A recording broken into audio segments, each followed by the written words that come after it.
నిర్బంధాలు గుర్తు చేయాలి, ఇందిరమ్మ పాలనలో నియంతృత్వం గుర్తు చేయాలి, ఇందిరమ్మ పాలనలో ఎమర్జెన్సీ రోజులు గుర్తు చేయాలి, ఇందిరమ్మ పాలనలో ఆర్టికల్ 365ని ఎట్లా యూజ్ చేసి ప్రజాస్వామికంగా ఎన్నుకున్న ప్రభుత్వాలను రద్దు చేసినో గుర్తు చేయాలి, ఇందిరమ్మ పాలనలో ఎట్లా ముల్కీ రూల్ను తుంగలో దొక్కినో గుర్తు చేయాలి, ఇందిరమ్మ పాలనలో ఎట్లా రాష్ట్ర ప్రభుత్వాలను ఒక నియంతలాగా శాసించినో గుర్తు చేయాలి, ఇందిరమ్మ పాలనలో ఎట్లా ఇంటింటికి తాగునీళ్ళు ఇవ్వలేని దుస్థితులను గుర్తు చేయాలి, ఇందిరమ్మ పాలనలో ఎట్లా అయితే గరీబీ హటావో అని నినాదం ఇచ్చి మర్చిపోయినో గుర్తు చేయాలి. రాజశేఖర రెడ్డి గారిని గుర్తు చేసుకున్నప్పుడు, కిరణ్ కుమార్ రెడ్డి గారిని గుర్తు చేసుకున్నప్పుడు వారు తప్పకుండా మేము కూడా అన్ని చెప్పాలి కదా సార్. పోతిరెడ్డి పాడుకు పొక్కదవి నీళ్లు తీసుకుపోతుంటే హారతులు పట్టిన వాళ్ళ సంగతి చెప్పాలా, హంద్రీనివాకు హారతులు పట్టిన వాళ్ళ సంగతి చెప్పాలా, తెలంగాణకు అన్యాయం చేసిన ప్రతి ఒక్కరి సంగతి చెప్పాలా. కేవలం సెలెక్టివ్గా తలుచుకుంటాం, ఇందిరమ్మ పేరు అవసరం వచ్చినప్పుడు తలుచుకుంటాం, లేకపోతే తలుచుకోమంటే ఎట్లుంటుంది అధ్యక్ష. కాబట్టి తప్పకుండా చెప్పాలా. చరిత్ర అనేది దాస్తే దాగేది కాదు అధ్యక్ష. ప్రగతి భవన్కు పోయి అక్కడ కేసీఆర్ గారి పేరు మీద మట్టి పూయంగానే చరిత్ర మరుగున పడిపోదు అధ్యక్ష. తప్పకుండా వాస్తవాలుగానే ఉంటాయి. వాస్తవం ఏంది అంటే 50 ఏళ్ల గోస తర్వాత కలిసొచ్చే కాలానికి నడిసొచ్చే కొడుకు కేసీఆర్. తెలంగాణ తల్లిని దాస్య శృంఖలాలు తెంచిన కొడుకు కేసీఆర్ గారు అధ్యక్ష. ఇవాళ వారు మాట్లాడినారు గవర్నర్ గారు, మార్పు మొదలైంది, నిర్బంధం పోయింది అన్నారు. అవును అధ్యక్ష, మార్పు మొదలైంది, నిర్బంధం పోయింది. ఎప్పుడు పోయింది అధ్యక్ష నిర్బంధం? జూన్ 2, 2014 నాడు దాస్య శృంఖలాల నుంచి శ్రీశ్రీ గారు చెప్పినారు అధ్యక్ష, బానిసకొక బానిస అని. దరిద్రం ఏంటంటే అధ్యక్ష, దరిద్రం ఏంటంటే గతంలో మనల్ని పీడించిన వాళ్ళు పోయినారు, కానీ వాళ్ళ పేర్లు తలుచుకునే వాళ్ళు ఇంకా అక్కడే ఉన్నారు అధ్యక్ష. అది బానిసకొక బానిస అంటే కదా అధ్యక్ష. ఇంకొక మాట చెప్పాలి అధ్యక్ష. ఈరోజు గత 10 ఏళ్ళని మాట్లాడుతున్నాను. చెప్తాం అధ్యక్ష. విద్యుత్ సంస్థల గురించి చెప్తాను, ఇంకా చాలా విషయాలు చెప్తాను. మధ్యలో వారే ఇప్పుడు ఒక 15 నిమిషాలు డిస్టర్బ్ చేశారు. మీరు లెక్క రాసుకోవాలి. మీరు కూడా మేము 39 మంది ఉన్నాం, వాళ్ళు 64 మంది ఉన్నారు. మిడిసిపడుతున్నారు అధ్యక్ష. ఎంత అధ్యక్ష తేడా? 1.85% ఓటు మాత్రమే. 1.85% అధ్యక్ష.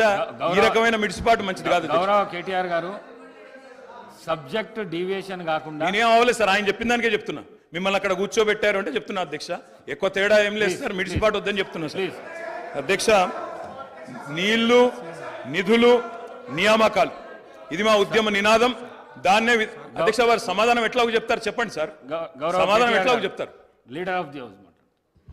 స్పీకర్ సార్, కొంతమంది ఎన్ఆర్ఐస్కి ప్రజాస్వామిక స్ఫూర్తి అర్థము అవగాహన కాదు. మనం ప్రయత్నం చేసినా కూడా వారు తెలుసుకునే ప్రయత్నం చేయరు. ప్రజాస్వామ్యంలో 49కి 0 వాల్యూ ఉంటుంది, 51కి 100% వాల్యూ ఉంటుంది. ఎందుకంటే 51% ఓట్లు, 51% నెంబర్ ఉన్న వాళ్ళు ప్రభుత్వాన్ని ఏర్పాటు చేస్తారు. 49% ఉన్నవాళ్ళు ప్రతిపక్షంగా కూర్చొని ప్రభుత్వం తీసుకునే పరిపాలనలో నిర్ణయాలను, శాసనాలను సహేతుకంగా విశ్లేషించి సలహాలు, సూచనలు ఇస్తారు. సలహాలు, సూచనలు ఒకవేళ ప్రభుత్వము పెడచెవిన పెడితే నిరసనలు, ధర్నాలు, రాస్తారోకలు చేస్తారు. అవసరమైతే ఆమరణ నిరాహార దీక్షలు చేసిన కూడా సందర్భాలు ఉన్నాయి. ఆ స్పిరిట్ను తీసుకోవాలి తప్ప వాళ్ళు 64 ఉన్నారు, మేము 39 మంది ఉన్నాం, మేము అచ్చోసిన ఆంబోతుల్లాకున్నాం, మేము పోడియంలోకి వచ్చి కుస్తీలు కొట్లాడతాం, ఈ రకమైన భాష వారి గౌరవానికి కానీ ఈ సభను నడిపించుకోవడానికి కానీ సహకరించదు. రెండవ అంశం, పదే గత పాలన గురించి, గత ప్రభుత్వాల గురించి మాట్లాడుతున్నాను. సరే, వారు ఏం మాట్లాడతారో మొత్తం విన్నాక రిప్లై చేద్దాం అనుకున్నాను. కాకపోతే నా రిప్లై కోసం వారు తహతహలాడుతున్నారు. గత పాలనలో యూత్ కాంగ్రెస్ వైస్ ప్రెసిడెంట్గా కల్వకుంట్ల చంద్రశేఖరరావుకు అవకాశం ఇచ్చిందే కాంగ్రెస్ పార్టీ. సింగిల్ విండో డైరెక్టర్గా ఎన్నికల్లో పోటీ చేయడానికి ఇస్తే కాంగ్రెస్ పార్టీ తరఫున నిలబడి ఓడిపోయిందే చంద్రశేఖరరావు. గత పాలనలో ఎంపీగా గెలిపించిందే కాంగ్రెస్ పార్టీ. గత పాలనలో షిప్పింగ్ మినిస్టర్ ఇచ్చిందే కాంగ్రెస్ పార్టీ. ఆ తర్వాత కార్మిక శాఖ మంత్రి ఇచ్చిందే కాంగ్రెస్ పార్టీ. అంతెందుకు ఇక్కడ సభ్యుడు ఉన్నాడు, వారు కూడా వారి కుటుంబ సభ్యులే.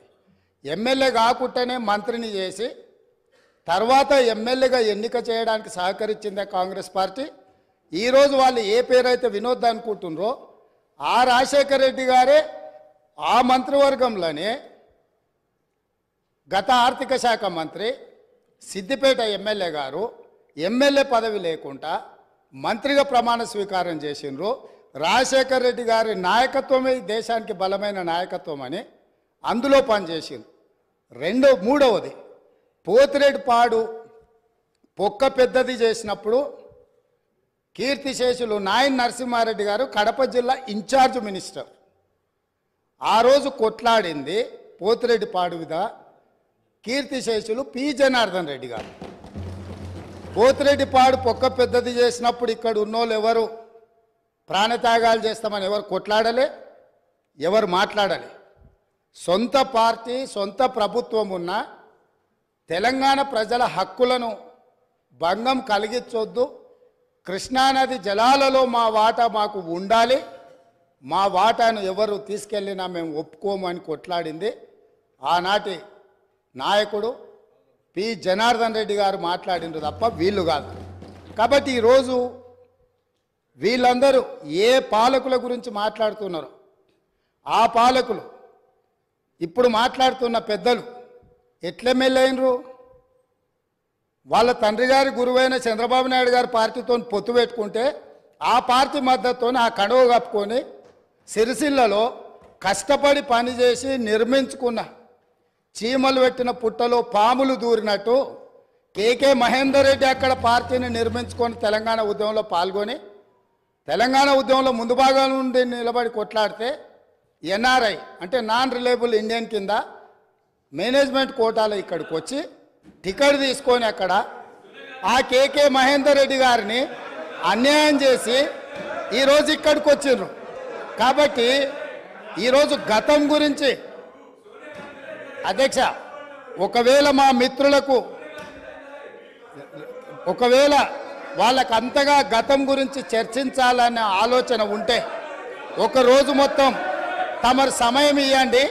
తప్పకుండా జూన్ 2, 2014 కంటే ముందు జరిగిన 55 సంవత్సరాల పరిపాలన మీద సంపూర్ణమైన చర్చ ఇక్కడ పెడదాము. ఈరోజు ఇక్కడ జరుగుతున్న చర్చ జూన్ 2, 2014 నుంచి జరిగిన పరిపాలన, చేసిన విధ్వంసము, నాయకత్వం యొక్క వ్యవహార శైలి మీద మనం ఈరోజు మాట్లాడుకుంటున్నాము.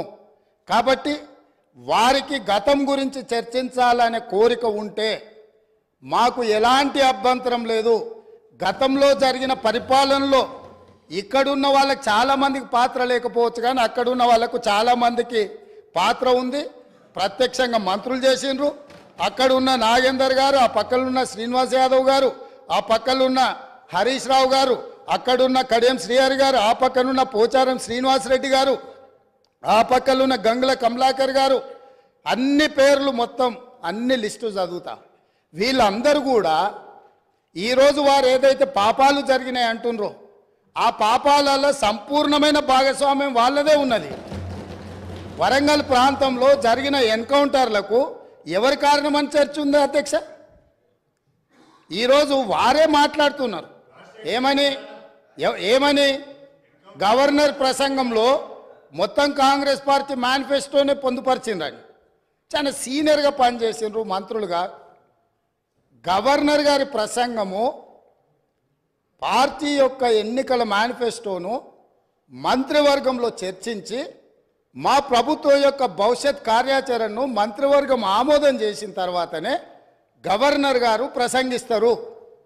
పరిపాలనలో అనుభవం ఉన్న వాళ్ళు, గతంలో ఈ రకమైన నిర్ణయాలు చేసిన వాళ్ళు కూడా ప్రజల్ని తప్పుదోవ పట్టించడానికో లేకపోతే వాళ్ళ యజమానులను సంతోషపెట్టడానికో ఎందుకు మాట్లాడుతున్నారో నాకైతే తెలియదు.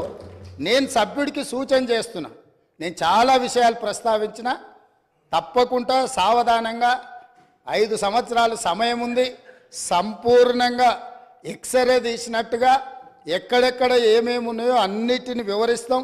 మా ఆర్థిక మంత్రి గారు, డిప్యూటీ సీఎం గారు జరిగిన విధ్వంసం ఏంది, ఆర్థిక నేరం ఏంది, అన్ని విషయాలు ఈ సభలోనే తమరి అనుమతి తీసుకొని చర్చకు పెట్టి వాటన్నిటిని విశ్లేషిద్దాం. మేము సిద్ధంగా ఉన్నాం. సంవయనం పాటించి